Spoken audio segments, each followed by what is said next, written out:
Buenas tardes. Buenas tardes a los que están aquí presentes, a los hermanos de la iglesia, el grupo de líderes, a los amigos que por ahí escucharon que ya empezamos con las reuniones y se acercaron. Sean todos bienvenidos. Estamos teniendo una experiencia presencial rumbo al 14 de marzo, donde esperamos estar ya en las reuniones presenciales en vigor oficiales. A los que están en línea, apunten por favor esa fecha, 14 de marzo próximo. Estamos atendiendo todas las normas de seguridad y de sanidad. Estamos muy cómodos, los espacios son muy amplios. Y qué bueno que estés conectado. Sabemos que hay personas incluso que nos siguen no solamente desde Durango, sino desde otras partes. Sean bienvenidos. Estoy seguro que la oración que hace un momento hizo nuestro hermano Benito está trayendo a tu vida un milagro. La administración que hizo Andrea acerca de las finanzas está detonando en nosotros posibilidades que hasta ahora no habíamos visto en cuanto a esa área. Qué lindo el testimonio de Danae, una muchacha de 17 años que nos habla acerca de que ella tuvo una experiencia con Dios que le trajo una nueva identidad, Así se llama este mensaje. Y esta nueva identidad no ocurre como en la sociedad donde nos movemos, donde, por ejemplo, los adultos estamos acostumbrados a adquirir una identidad cuando salimos de la carrera. Entonces, somos licenciados, somos doctores, somos ingenieros, al punto que en ciertos círculos ni siquiera nos conocen por el nombre. Inge, doc, ¿no? Lic, hasta por el apócope de la profesión. Porque lo que nos define es lo que hacemos. Eso es parte de lo que la sociedad quiere imponer sobre nosotros, que nuestra identidad se defina en virtud de lo que hacemos. Pero también está aquella experiencia de los niños, por ejemplo, que se definen especialmente en la época estudiantil, cuando están en la escuela primaria, y los que estamos en docencia desde hace varios años, nos acordamos, ese era un buen chico o era un mal chico, era travieso, el que se quedaba dormido, el que nunca traía la tarea. Es decir, se definían por cómo respondían a una determinada tarea escolar. Por eso tenemos tanto pavor, y eso lo vemos los que estamos en educación, a una nota baja. ¿Cómo nos cuesta entender que una calificación no define tu persona? Apenas está evaluando, está deteniéndose en el camino para evaluar un proceso de enseñanza-aprendizaje. Sin embargo, hasta el día de hoy, yo me encuentro con muchas personas adultas estudiando después de los 40 años que tienen pavor a sacarse un 8, porque éramos de 10 en la primaria. Y lo que me definía era el 10. Y yo soy de 10.00 y ese es mi promedio. ¿Cómo me voy a sacar un 8? ¿Por qué? Porque dejamos que la calificación de la primaria defina nuestra identidad. Bueno, ¿qué decirle de los adolescentes? Escuchábamos el testimonio de Danae, que está en esa bisagra entre la adolescencia y la juventud, por lo menos así lo vemos aquí en Misión Esperanza, donde la identidad se define por pertenecer o no a un determinado grupo. Entonces, si te aceptan en la escuela, en el determinado grupo de las chicas fresas, entonces tú eres de ese grupo. Pero si tienes una actitud frente a la vida así media como de rebeldía, de que no quieres que estás en contra de varias cosas, entonces te agrupas con los darquetos, con los oscuros, con los emos, y entonces perteneces. ¿Por qué? Porque en tu casa era tan débil el sentido de pertenencia y de identidad a esa familia que estás buscando en lo que te ofrece la sociedad. Y claro que es válido porque los chicos están con toda esta efervescencia en su interior, porque están en la época donde se define su identidad. Sin embargo, cuando nosotros nos vemos y nos exponemos a la verdad de la Escritura, de la Biblia, nos damos cuenta que todo ser humano, todo habitante del planeta, fue creado para que sea un hijo de Dios. Lamentablemente, por el pecado nos apartamos de esa condición, de esa relación, y nacemos como criaturas de Dios. Nacemos ya con una relación rota por el pecado. Nacemos con un sentido de alienación con el Creador. Por eso necesitamos a Jesucristo el Salvador.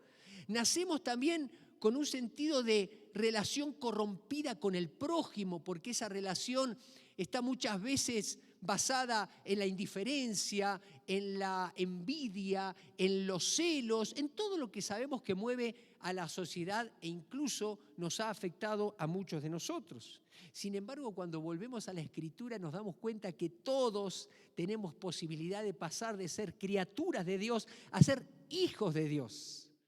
Adquirir una nueva identidad, no dejar que la sociedad nos defina, no dejar que una carrera profesional nos defina, no dejar ni siquiera que nuestro apellido de abolengo nos defina, no dejar que incluso una mala reputación nos defina. En Cristo podemos nosotros alcanzar el estatus más glorioso que pueda tener un ser humano en la tierra. Y ese estatus es el que alcanzó Danae, que nos compartió y que se llama Hijo de Dios. Hija de Dios. ¡Guau! Soy un hijo de Dios, soy una hija de Dios. Extrañábamos la espontaneidad de Victoria, ¿no es cierto? A mí me encanta la adoración Victoria, me encanta porque es la única que me echa porras cuando predico. Fíjese lo que dice Juan capítulo 1, verso 11 al 13. Vino a los de su propio pueblo y hasta ellos lo rechazaron. Pero a todos los que creyeron en él y lo recibieron, les dio el derecho de llegar a ser hijos de Dios.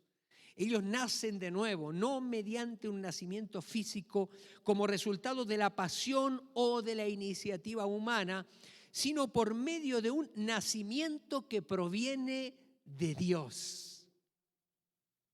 Qué lindo el pasaje, porque dice que lo único que hicimos para pasar a ser hijos de Dios es que creímos. No hicimos nada, no tuvimos ningún mérito, no obtuvimos ningún premio, no hicimos tantas obras buenas para que Dios me acepte. Fue por pura gracia de Dios. Incluso la fe que tuvimos para creer fue algo que Dios nos dio, según el puro afecto de su voluntad, así lo dice Efesios. Ahora, como hijos de Dios, tenemos cosas que nos distinguen. Por ejemplo, yo hago el esfuerzo consciente por caminar así, ¿no? No sé si se ven las cámaras, pero ¿no? Por caminar así. Pero una de las características de los lombar, yo soy lombar por parte de mi papá, obviamente Romero por parte de mi mamá. Una de las características de los lombar, según dicen las malas lenguas, es que caminamos en versión 10 y 10, que es así. Así, como el pingüino, ¿se acuerdan? El pingüino de Batman, ¿no? Es el personaje. Y yo cuando, no sé quién en la familia me decía arremedándome, ¿no? Hola 10 y 10. Hola 10 y 10. No, empecé conscientemente a hacer el esfuerzo por caminar con los pies para adentro porque no quería verme como pingüino. Al rato me van a hacer pingüino, ¿no es cierto? Entonces, esa es una de las cosas que caracterizan a los lombar. Otra es que tenemos la cabeza un poquito de buen tamaño, y cosas así. Todos tenemos características genéticas, ¿no es cierto? Uno de mis hijos salió exactamente a su mamá en el cabello, porque lo ven conmigo luego y dice, ¿dónde sacó los chinos, no es cierto? Entonces yo le muestro una foto a mi esposa, no, ella es la culpable, ¿no? Es decir, hay características genéticas que nos identifican con nuestros padres. Bueno, nosotros también las tenemos, aquellos que por gracia hemos pasado de ser criaturas de Dios a hijos de Dios. Y si todavía al escuchar este mensaje, tú que estás en tu casa o en tu trabajo, donde estés, o tú que estás en este auditorio, Cuando yo voy compartiendo, te vas identificando como que estas señales no están en tu vida. Quiero decirte que hoy es el día de salvación. Hoy es el día que Dios preparó para que tú puedas creer en Jesucristo como el Señor y el Salvador y puedas entonces recibir ese derecho, esa prerrogativa que te hace un hijo, una hija de Dios. Dice así Romanos, la carta a los Romanos por parte del apóstol Pablo, en el capítulo 8, verso 12 al 17. Lo voy a leer de la traducción del lenguaje actual. Por eso, hermanos, ya no estamos obligados a vivir de acuerdo con nuestros propios deseos. Si ustedes viven de acuerdo a esos deseos, morirán para siempre. Pero si por medio del Espíritu Santo ponen fin a esos deseos malos, tendrán vida eterna. Todos los que viven en obediencia al Espíritu de Dios son hijos de Dios. Porque el Espíritu que Dios les ha dado no los esclaviza ni les hace sentir miedo. Por el contrario, el Espíritu nos convierte en hijos de Dios y nos permite llamar a Dios papá. El Espíritu de Dios se une a nuestro espíritu y nos asegura que somos hijos de Dios. Y como somos sus hijos, tenemos derecho a todo lo bueno que Él ha preparado para nosotros. Todo eso lo compartiremos con Cristo. Y si de alguna manera sufrimos como Él sufrió, seguramente también compartiremos con Él la honra que recibirá. Amén. Romanos capítulo 8, versos 12 al 17. Lo primero que vemos aquí, una nueva identidad. Está marcada por hijos que se dejan guiar por el Espíritu. ¿Cómo te das cuenta cuando una persona es hijo, hija de Dios? Es una persona dócil a ser guiada por Dios a través de su Espíritu. Todos los que viven en obediencia al Espíritu de Dios son hijos de Dios. Así dice Romanos. Es una afirmación categórica. La señal objetiva de los hijos de Dios es que viven en obediencia al Espíritu. Son dóciles a la guía de Dios como Padre, quien por medio de su palabra nos comunica la voluntad de Dios, su voluntad, pero por medio del Espíritu nos capacita. Porque muchas veces vemos la voluntad de Dios expresada, por ejemplo, en el Decálogo, en los 10 mandamientos, pero vemos nuestra incapacidad para cumplirlo. Y eso lo explica muy bien Romanos en el capítulo 7, cuando Pablo dice, quiero hacer el bien, pero resulta que no puedo. Entonces ahí viene el Espíritu Santo para capacitarnos, para hacer la voluntad de Dios. No sé si te has fijado alguna vez, y quizás hasta pueda ser tu propia experiencia, que hay casas en nuestro país, ¿por qué no en toda América Latina?, donde los hijos muchas veces no le hacen caso a los padres en el sentido de progenitores, sino le hacen caso a un abuelo o a una abuelita que tomó el lugar de padre en la familia. Y no sé si te ha tocado, pero a mí me ha tocado, donde incluso se le dice papá a los dos, ¿no? Papá mayor o papá menor, o papá y papá abuelo, ¿no? Pero tú te das cuenta que siempre hay una persona a la que el hijo responde a esa guianza. Bueno, aquí es muy interesante porque el apóstol Pablo nos dice, ¿cómo te das cuenta cuando alguien es un hijo de Dios y cuando no? El que es hijo de Dios responde a la guianza del Espíritu y el Espíritu nos comunica la voluntad de Dios, es decir, su palabra, pero además nos capacita, como dijimos, para obedecerla. Y quien no es hijo de Dios simplemente se guía por lo que a él le parece que está bien. Nada más. Y lo dice muy bien Efesios capítulo 2, verso 1 al 3, que acabamos de leer al principio de la reunión. Antes ustedes estaban muertos a causa de su desobediencia y de sus muchos pecados. Vivían en pecado, igual que el resto de la gente, obedeciendo al diablo, el líder de los poderes del mundo invisible. ¿Quién es el espíritu que actúa en el corazón de los que se niegan a obedecer a Dios? Todos vivíamos así en el pasado, siguiendo los deseos de nuestras pasiones y la inclinación de nuestra naturaleza pecaminosa. Por nuestra propia naturaleza éramos objeto del enojo de Dios, igual que todos los demás.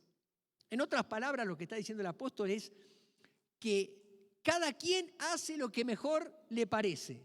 hace lo que sus impulsos internos le dictan, hace lo que la sociedad de consumo le está diciendo que haga para ser aceptado o no en determinado círculo de personas. Nuestra identidad estaba ligada al sometimiento voluntario o involuntario a esas entidades.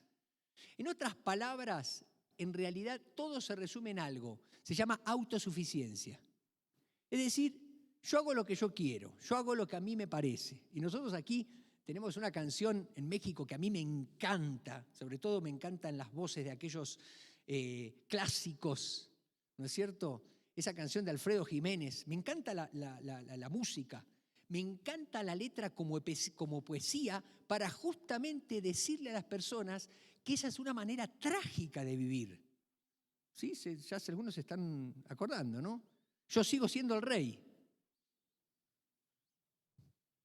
Tú, Fernando, te la sabías, esa canción. Hasta la cantabas. Yo sigo siendo el rey. Es una canción ranchera, espectacular. Y otra que se canta mucho, copiada obviamente y traducida de nuestro país vecino del norte, es My Way, ¿no? En inglés, como mi camino, es a mi manera. O sea, yo vivo a mi manera. Casualmente son las dos canciones más cotizadas y más utilizadas en los sepelios de las personas que vivieron sin importarle el prójimo, incluso siendo grandes reconocidos delincuentes, narcotraficantes y etcétera. Porque a mí me tocó verlo, con mariachis, con banda y con todo. O sea, yo viví como se me dio la gana. Ahora, no necesitamos llegar a ese nivel, ¿no es cierto?, a ese estatus para vivir como se nos da la gana. Sencillamente leamos la parábola del hijo pródigo. Un nene bien, un nene de casa, no le faltó nada. Tenía el cariño de su padre, seguramente también de su madre, aunque no se menciona en la parábola. Tenía todo en la casa. Pero un día dijo, voy a heredar en vida, voy a hacer uso de ese derecho y me voy a vivir mi propia vida, voy a reventarla, la vida loca, como dice esa otra canción, ¿no es cierto? Y se fue. La realidad es que la historia del hijo pródigo es la historia de todos nosotros antes de conocer a Cristo. Sea que estuviéramos en uno o en otro chiquero, con marranos, de ahí nos rescató el Señor.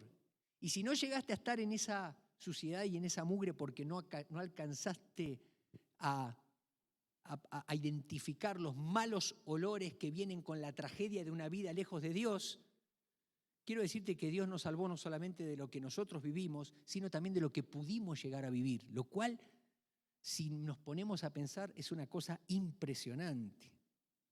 Impresionante. Yo quiero, en primer lugar, animarte a que pienses en esta mañana que si tú eres cristiano y estás sometido a la tiranía de la autosuficiencia, Dios te quiere hacer libre para que vivas bajo la guianza del Espíritu.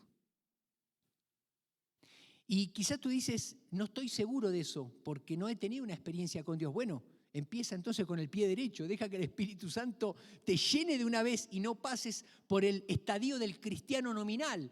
Algunos nos convertimos después de 10 años de ir a la iglesia, algunos nos convertimos después de 5 años, como que no nos caía el 20.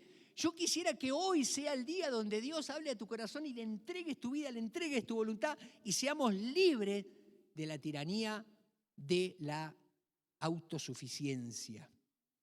En segundo lugar, una nueva identidad, hijos que experimentan una relación de confianza.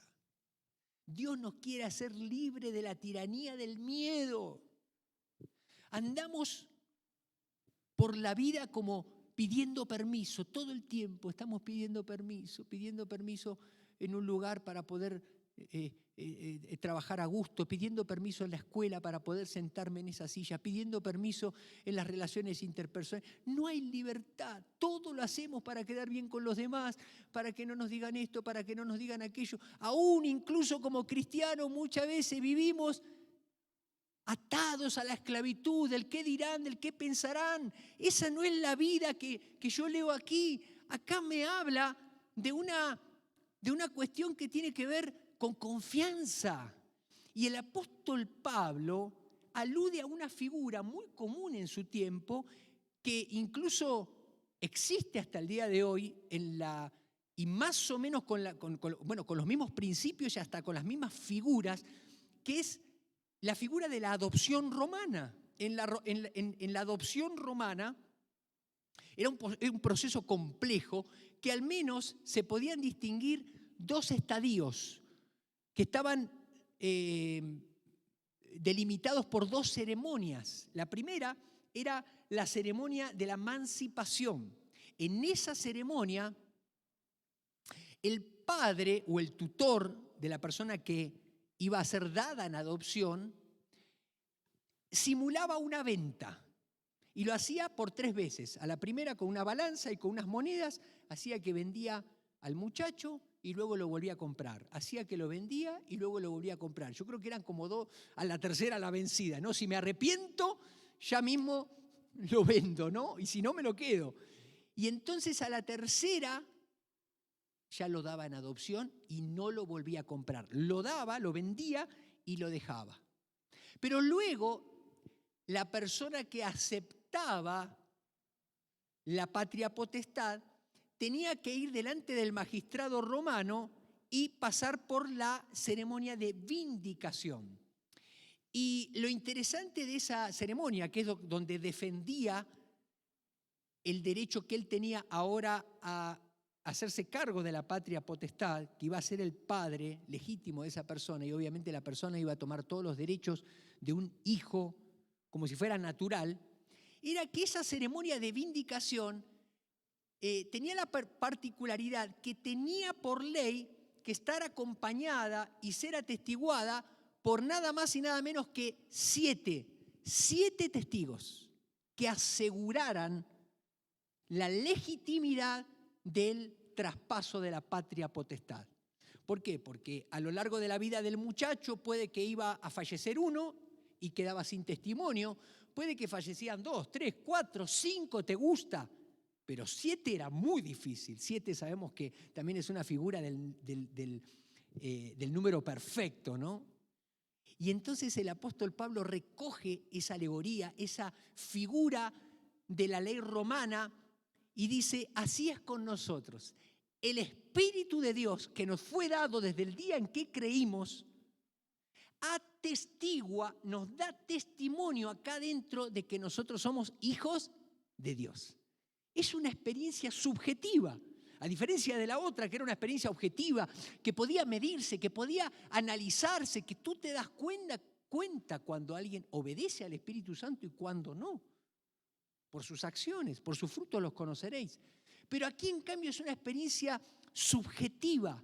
Es que yo me siento parte de la familia de Dios. Yo experimento eso tan increíble que tengo de llamar a Dios no solamente Padre, sino que Dios mismo me da el permiso por el Espíritu Santo, por esa confianza, de decirle papá, de decirle papito.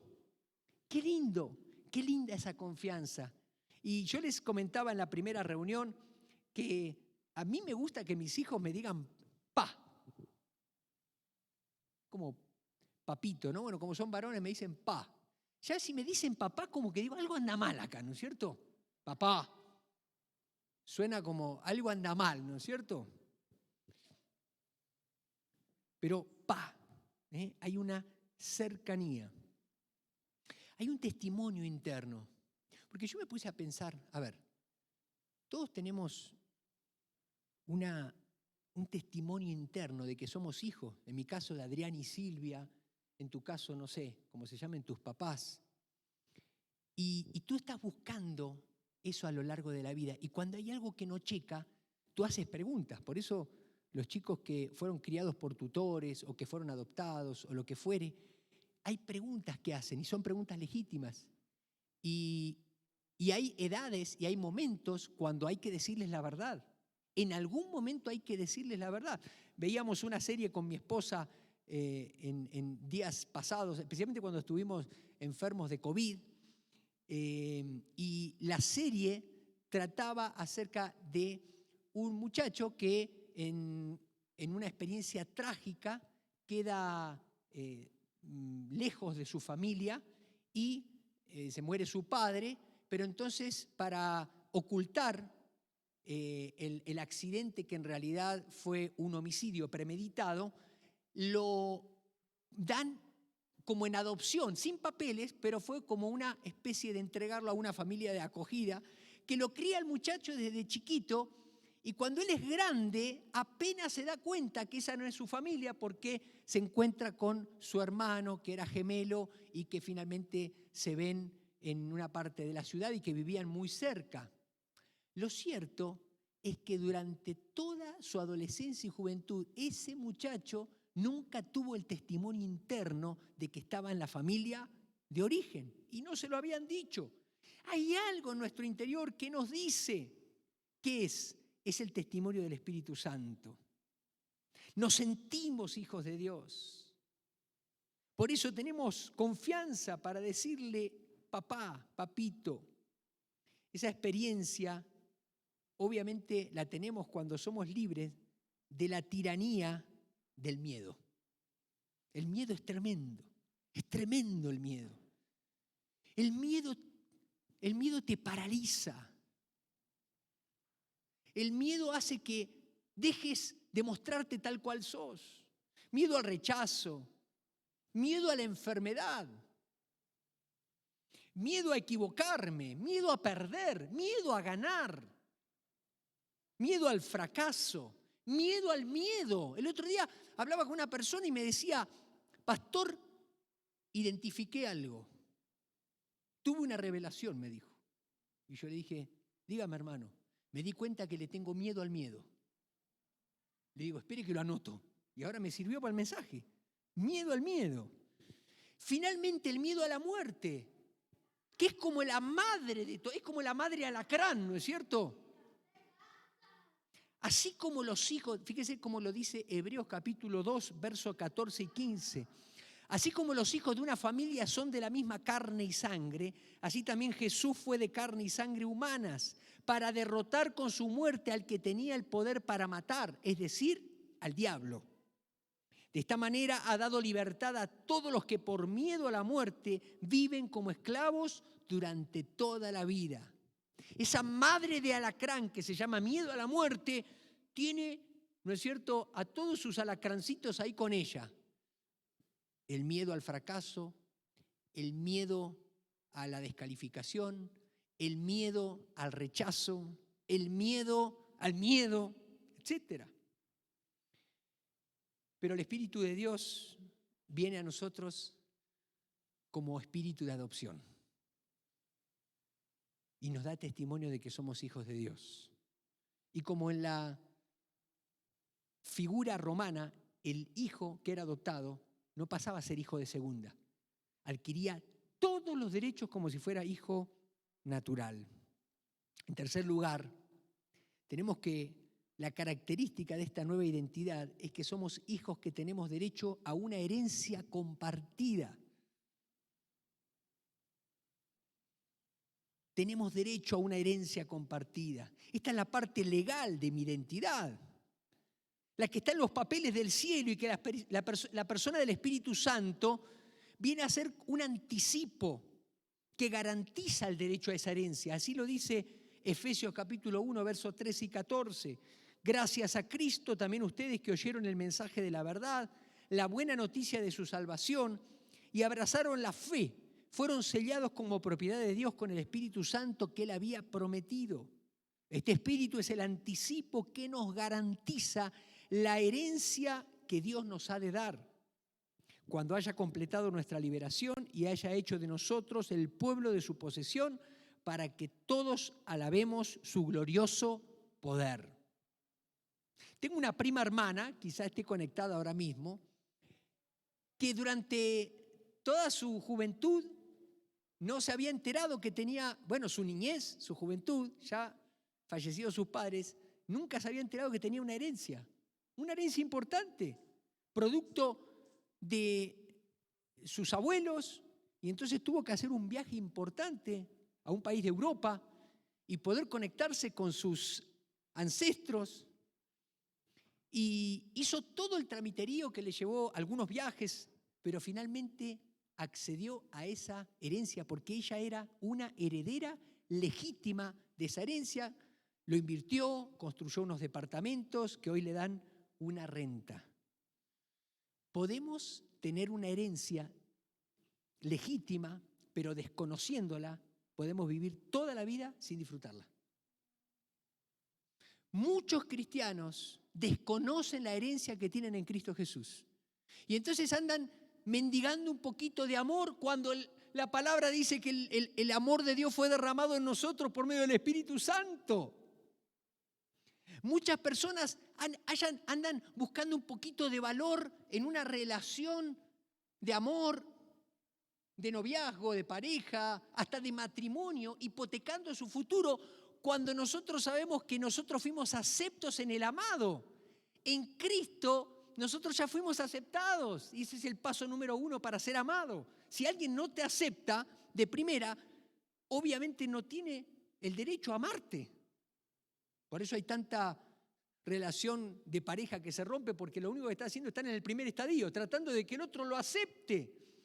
Pero cuando tú te sabes aceptado por el Señor, entonces ya no estás pensando que te acepten, sino que tú estás lleno de esa valía que te da Dios, porque te das cuenta que Cristo murió por ti, para tú entonces darle valor a los demás. Tu vida se constituye en un permanente asignar valor al otro, desde cómo le hablas, desde cómo lo tratas, desde cómo le preguntas, desde cómo lo miras, hasta incluso si necesitas pedirle perdón, tener una disculpa con esa persona.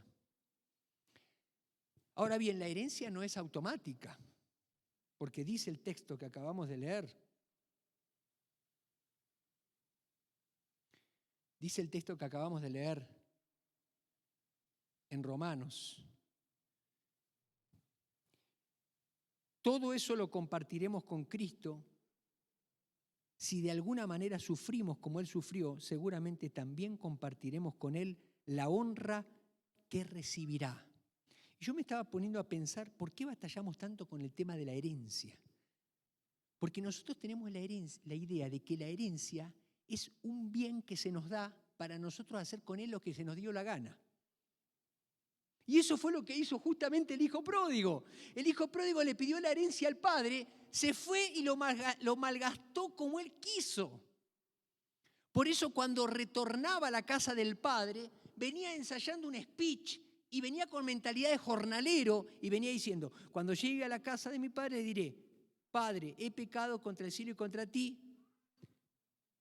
perdóname y tenme aunque sea como uno de tus jornaleros. Nunca había dejado de ser hijo, pero claro, él relacionó, pedí la herencia, la malgasté y ahora vuelvo con una mano atrás y otra adelante, por lo menos que me tenga como uno de sus jornaleros, porque él había dicho, ni siquiera puedo comer la comida de los cerditos, en la casa de mi padre los jornaleros comen mucho mejor que esto, por supuesto, así que volveré a eso.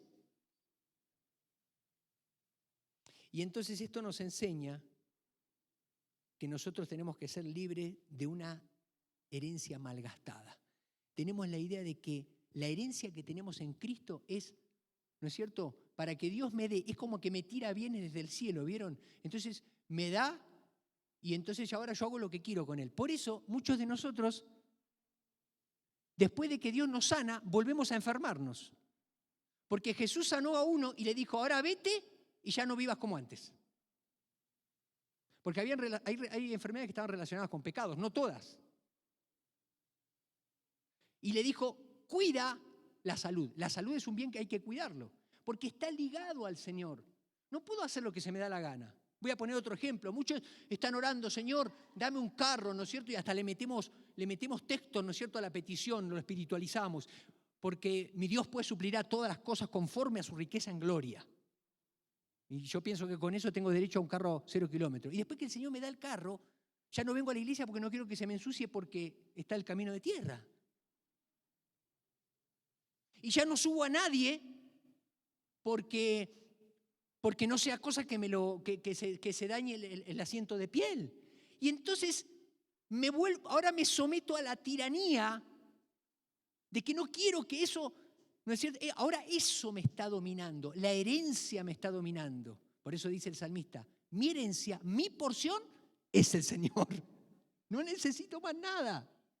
En Cristo tengo todo. Si tengo una enfermedad, la enfermedad no tiene el poder para definirme. Por tanto, no soy un enfermo. Soy sano que tiene una enfermedad. O sea, está enfermo. Soy sano que en ese momento está enfermo. Mi esposa conoce que tengo 3 afecciones en mi cuerpo. Y son afecciones que desde el punto de vista médico están catalogadas como crónicas, es decir, de por vida. Pero en algún momento de lucidez entendí que mi herencia era salud y por tanto, aun cuando vengan a manifestarse de manera sintomática sobre mi cuerpo, en el nombre de Jesús me veo sano. Y aunque me sienta mal o aunque me sienta en el mundo, gracias a Dios no son graves, pero sí son incómodas, son 3. No sé cuál sea la tuya. No te preocupes. En el mundo tendréis aflicción. La herencia es compartida. Jesús sufrió la muerte, ya conoce todos los dolores habidos y por haber. Si tú tienes algún dolor en tu vida, eso no te define. Si tienes alguna carencia de la que fuere, incluso en este tiempo de contingencia sanitaria, obviamente hay un fuerte impacto en la economía de todos. Sueldos que se rebajaron, oportunidades de trabajo que no se pudieron tomar. Algunos han perdido el trabajo, algunos están a punto de perderlo. No dejes que eso defina tu economía. Básate en tu promesa. Tu herencia es, no he visto justo desamparado, ni su simiente que mendigue pan. Así que mi camino es un camino de justicia. Jesucristo me justificó, yo camino en justicia. Esto es lo que vivo y el Señor va a estar conmigo. Y sé fiel con las oportunidades que Dios te dé. Estás pasando momentos de ansiedad, momentos de preocupación. No te preocupes, todas las pasamos. Pero para eso tenemos a un Padre que manifiesta su presencia cuando oramos. Por eso dice Filipenses, ¿se acuerdan? Dice, por nada estéis afanosos, por nada estéis preocupados, sino sean conocidas vuestras peticiones delante de Dios con toda oración y súplica. Y Dios guardará sus corazones y sus pensamientos en Cristo Jesús. ¿Cuándo? Cuando nosotros ponemos en nuestra boca las peticiones. Señor, esto es lo que me preocupa, esto es lo que me aqueja. Y alguno por ahí está pensando, pero es que no sé cómo orar, no sé si voy a orar bien o no sé si voy a orar mal. No te preocupes, tenemos promesa, dice que el Espíritu Santo intercede por nosotros con gemidos indecibles. El mismo Espíritu que nos da testimonio de que somos sus hijos. Y si tenés pena acerca de cómo orar, entonces lee los salmos y vas a ver que los salmistas oran cualquier cosa. Porque la oración, Dios no tiene problema con lo que tú le digas. Dios lo que tiene problema es con lo que tú quieres apantallarle a Él o ponerle la cara de espiritual. Señor, heme aquí. Vengo a ti en esta mañana. Y estás hecho pomada. Tenés que venir como el salmista. Señor, estoy mal, Señor, no sé qué hacer con este problema. Y si es necesario gritar y llorar, la mayoría de los salmos son lamentos. Dios no puede obrar donde hay tanta energía para vernos bien delante de los demás. Hay matrimonios que están al borde. Es más, lo único que falta es firmar un papel y todavía están mostrando la apariencia de que somos una familia bien constituida. Bien constituida para la foto del siglo de Durango o del Sol. Nada más. Por favor, ten confianza. Dios no quiere que vivas de esa manera. Sé libre de la tiranía de malgastar una herencia que en Cristo es maravillosa. ¿Y saben qué otra cosa que me puse a pensar? Nosotros tenemos la idea, como les digo, la herencia es mía y hago con lo que ella quiero, por un lado. Y por el otro, la herencia de que la herencia es vivir a gusto.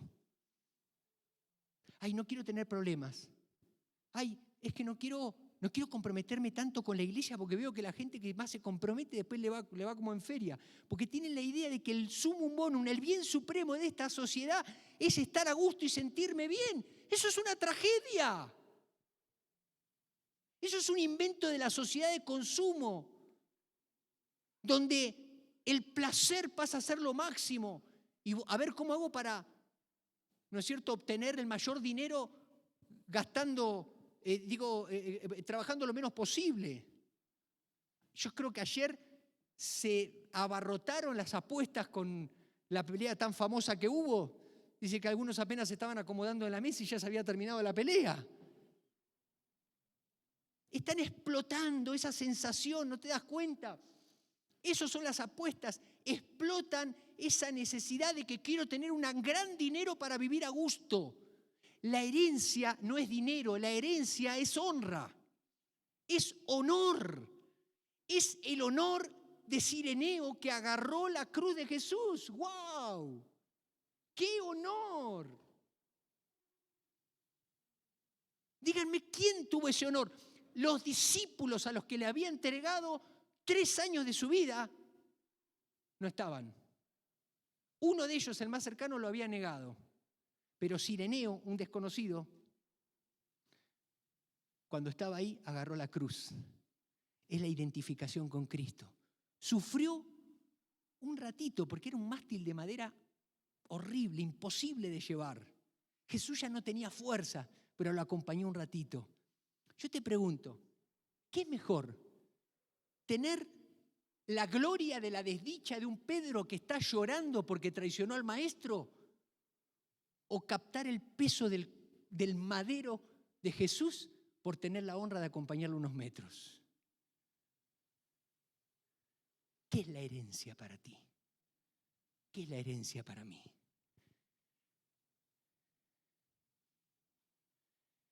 Así lo dice Primera de Pedro, y estoy terminando. Queridos amigos, no se sorprendan de las pruebas de fuego por las que están atravesando como si algo extraño les sucediera. En cambio, alégrense mucho, porque estas pruebas los hacen partícipes con Cristo de su sufrimiento, para que tengan la inmensa alegría de ver su gloria cuando sea revelada a todo el mundo. ¡Guau! Hijos de Dios, una nueva identidad.